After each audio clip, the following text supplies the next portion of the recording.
Hi VC, greetings from sunny British Columbia, Canada. My name's Phil. This is my introductory video. I've been watching a lot of videos for a long time. This is my first attempt at doing my own, so bear with me. I'm going to try and not make too many mistakes and try not to ramble on too long.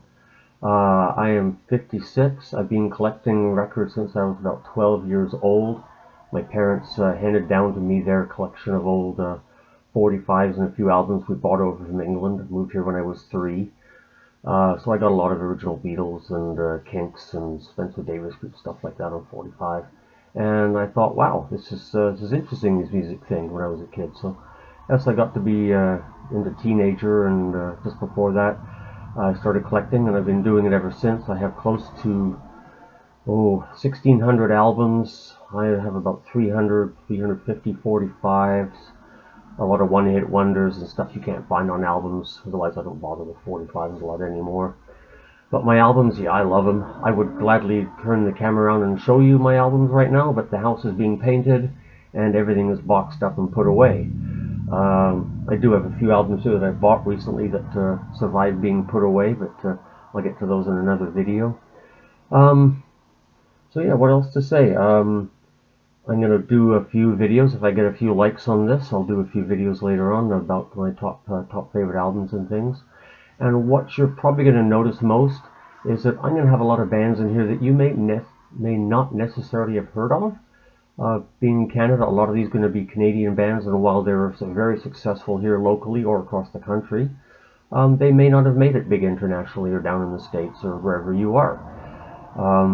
So yeah, you might have heard some of these bands' names and wondered who they are, and now you may learn a little bit more about them. I find that when I listen to people from other countries or other parts of the country, I learn more about other bands I didn't really know a lot of or never heard of. And that's the great thing about music, isn't it? Always listening to something new. I have 3 friends who live nearby me here who are also vinyl addicts. And yeah, we go shopping all the time together. Occasionally, we go to we twice a year we have the big vinyl swap meets, get-togethers. Plus, there's a couple of full-time flea markets going on in the summertime that we that go visit on Sundays. There's always something. I've never gone to a record store and come back home empty-handed, and I never go to one of these swap meets or a vinyl fair with empty-handed. There's always something. I do have I don't say the rules. I have a guide as to what I will buy and what I won't buy.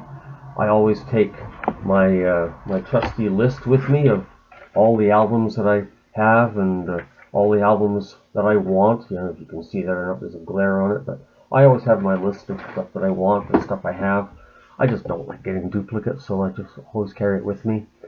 And you know, while I have a list of things I want, there's always something I will see. Oh yeah, I forgot about that. I forgot about that. So I'll add that to the list.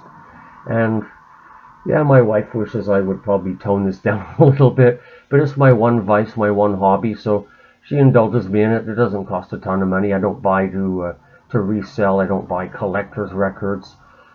Since I've been collecting for so long, a lot of my albums, most of my albums I bought brand new as I was growing up, so a lot of them are original pressings, and there's probably some valuable stuff in there. I don't really care. I buy it to listen to play. As the years have gone by, I've been buying stuff just for the album art, just because it's fun to look at. Some of my favorite album covers are by artists that I can't stand. I'll never play the thing, but it just looks good framed on the wall. You know, when the walls aren't being painted. Um, and I'm also lucky in that within an hour's drive of where I live, there are 6 very good used record stores and one that sells nothing but new vinyl. And so I have no shortage of places to go to spend an evening or an afternoon or a weekend, whatever, just picking through crates. And a couple of these shops know me so well, I'm friends with them on Facebook, that they always text me or message me and say, hey Phil, I got a bunch of new records and you should come down and check it out before I put them on the shelf for the public. So I've come up with some great finds that way. And a couple of these shops have my want list and will occasionally phone me and say, hey, you know, I got this off your list. So that's a good way to add to the things if you're looking for that. Make friends with your local record store. What else do I want to say here? Yeah, not a lot. I'm trying to keep this down to a minimum, like I said. A few shout outs to some of the channels I've been watching that got me interested in this 33 1/3. Mama Bear Vinyl, who was my great inspiration to come and finally do this this video. Rockboy 680, I really like that young fella's take on things. And Mr. John Heaton in Hungary, I like his videos. There's a whole bunch of them. Canadian Stud Muffin, hi East Coaster. Yeah, so that's about all I wanted to say. Again, this is my first video. I apologize if it's a bit grainy or if the quality isn't there.